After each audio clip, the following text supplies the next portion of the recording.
Olá! No Alerj Debate de hoje vamos conhecer um pouco do trabalho desenvolvido pelo Posto Regional de Polícia Técnico-Científica. Esse posto realiza serviços de perícia criminal, médico-legal e identificação e é composto por profissionais como peritos criminais, legistas, papiloscopistas, técnicos e auxiliares de necrópsia, além de inspetores e investigadores da polícia. Aqui no estúdio para conversar comigo, José Carlos Brasil Júnior, perito criminal da Polícia Civil do Estado do Rio de Janeiro. André Luiz da Silva Porto de Oliveira, papiloscopista da Polícia Civil, e o deputado Jair Bittencourt, presidente da Comissão de Saúde da Alerj. Sejam bem-vindos todos ao Alerj Debate. Gostaria de começar explicando como é que atua o PRPTC, esse posto. PRPTC, a sigla significa Posto Regional de Polícia Técnico-Científica. Então existem 19 postos no estado do Rio de Janeiro. 19 postos. A gente tem uma direção geral, que é o DGPTC, o delegado André Dumont é o atual diretor, e a gente tem 3 institutos, o ICCE, o IML, o IFP, também tem um quarto, o IPPGF, que cuida do DNA. O ICCE da perícia criminal, IML médico legal, IFP a identificação e o IPPGF faz o exame DNA, identificações. E esses postos, eles estão ligados às delegacias ou eles são independentes? Um posto atua em cada área. Então, por exemplo, eu sou diretor do posto de Niterói, do PRPTC de Niterói. Sim. A gente atende as cidades de Niterói e de Maricá.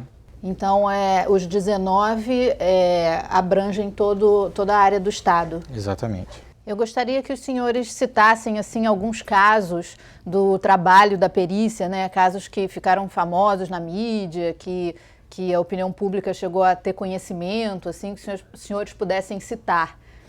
Tem alguma coisa interessante? Existem vários casos. Por exemplo, o mais recente foi a identificação de um turista australiano. Aquele que desapareceu. Que desapareceu. Ele foi identificado por um legista do nosso posto através da arcada dentária.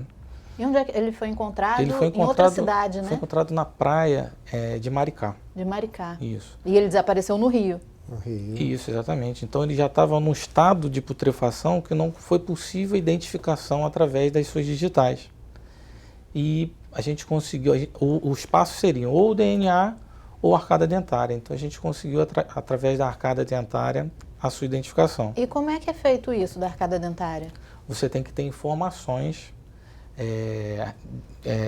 do paciente para você fazer essa confrontação. No caso, sendo um turista, a polícia tinha essas informações? Isso aí já foi, a gente conseguiu essas informações da família que vieram, os dados vieram da Austrália. Ah, entendi. Tem algum outro caso, alguma história que não envolva morte, só para a gente ter uns exemplos?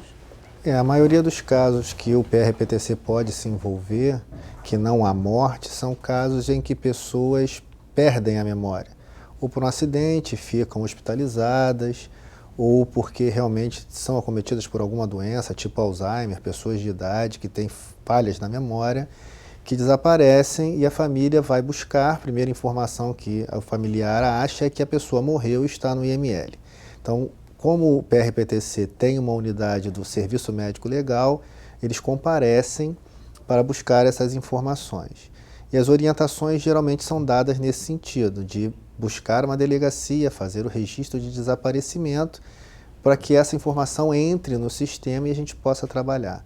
Mas é comum a gente ter notícias de que pessoas que estariam desaparecidas estão realmente perambulando pela cidade com ausência de memória e são levadas às delegacias ou são levadas aos postos de polícia para serem identificadas e se fazer uma busca por esse desaparecido, ou localizar quem é essa pessoa e fazer contato com a família.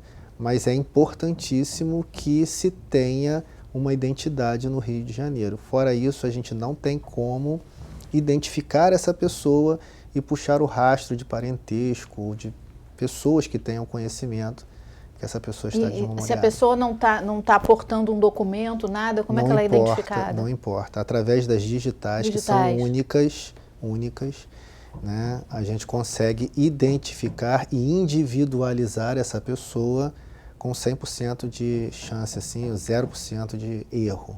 Tem um banco de digitais? Existe um banco. Todas as pessoas que possuem identidade no estado do Rio de Janeiro são identificadas datiloscopicamente e esses dados são franqueados para nós. Antigamente, esse banco de dados era da Polícia Civil, hoje pertence ao Detran. Mas o banco de dados do Detran é aberto à consulta da Polícia Civil. Entendi. Deputado, o senhor esteve visitando as instalações lá do posto, né? Quais foram as impressões do senhor? Bem, Fernanda, primeiro eu quero parabenizar ao Dr. Porto, Dr. Brasil, pelo trabalho que eles fazem no posto de Niterói e em toda a Polícia Técnica, né? E dizer que nós tivemos lá, eu conheço também alguns postos do interior, de Santo Antônio de Pádua, de Itaperuna, são, como já foi dito aqui, são 19 postos. E a Polícia Técnica é muito importante. Hoje, infelizmente, a infraestrutura que os peritos têm, que o Departamento da Polícia Técnica tem para trabalhar é muito pequeno. Tanto seja na tecnologia, como na mão de obra, como na disponibilidade dos profissionais. E a Assembleia do Estado está fazendo um esforço enorme para, junto à Polícia Civil e junto à Secretaria de Segurança, que é a secretaria que comanda o trabalho deles, dar o suporte necessário. Então, infelizmente, os postos hoje estão defasados, as instalações são precárias, faltam funcionários, mas há um trabalho feito, inclusive é o motivo deles estarem aqui hoje, que o trabalho do posto de Niterói é diferenciado. Com um trabalho pessoal de qualidade, eles estão conseguindo dar um atendimento digno à população, o que não reflete para a maioria dos postos. Inclusive, há um tempo atrás, por falta de limpeza, de profissionais, o posto de São Gonçalo iria fechar, ou chegou a fechar, o da Baixada foi reduzido e o de Niterói continuou funcionando. Então, é muito importante que os deputados, que a classe política dê apoio à Polícia Técnica, porque tudo que já foi dito aqui, muitas vezes as pessoas não sabem. A maioria da solução dos casos de polícia, dos homicídios, tráfico de droga, apreensão de armas, passa pela perícia. Tudo acaba na Polícia Técnica e na perícia. Então, se você não tiver uma perícia eficiente e capaz de dar solução, quem sofre é a sociedade. Então, esse é o motivo deles estarem aqui hoje, para que a gente reforce esse apoio e esse apelo ao governo do Estado para que dê melhorias na condição de trabalho da Polícia Técnica do Estado do Rio. E, deputado, a Casa está analisando agora a Lei de Diretrizes Orçamentárias, né, que já vai definir o orçamento do ano que vem. O senhor acha importante aí garantir um investimento? Com certeza. Já existe um grupo de trabalho na Assembleia, que passa também pela Comissão de Saúde, que nós presidimos, e pela Comissão de Segurança, de entender melhor esse trabalho e garantir esse financiamento, né? Então, apesar das dificuldades que o Estado passa, a Polícia Técnica ela tem que ser priorizada. Tudo que a gente vê ocorrer no Estado, e muitas vezes a falta de solução de muitas coisas, passa pela falta de investimento na Polícia Técnica, inclusive nos quadros, né? Recentemente foram chamados alguns titulares de cartório e a Polícia Técnica não recebeu.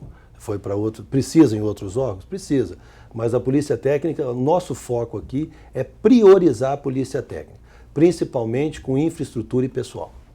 Os policiais técnicos são todos policiais civis? Todos policiais civis concursados. Concursados. Isso. Em diversas áreas, como eu falei no começo do programa, sim, né? Então, com formações diferentes. Exatamente.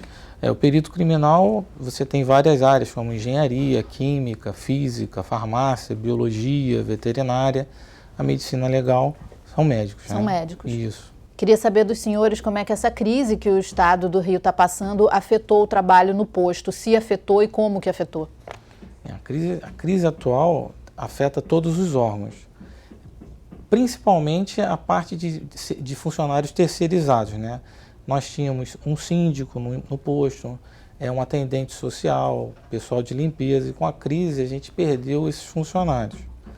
Agora, os terceirizados. Os terceirizados, isso. Agora, o restante são funcionários concursados. Isso. Que continuam trabalhando normalmente. Exatamente. Então, os restantes são funcionários, servidores públicos concursados, que atuam de forma atuante dentro do posto. Então, a gente fez uma conscientização para a gente conseguir atender de forma digna a população. Então, o nosso posto ele é limpo, ele é organizado, ele atende diretamente toda a população de Niterói e de Maricá. A gente vai fazer só um intervalo rapidinho, já voltamos a conversar sobre esse assunto. O Alerj Debate volta já já.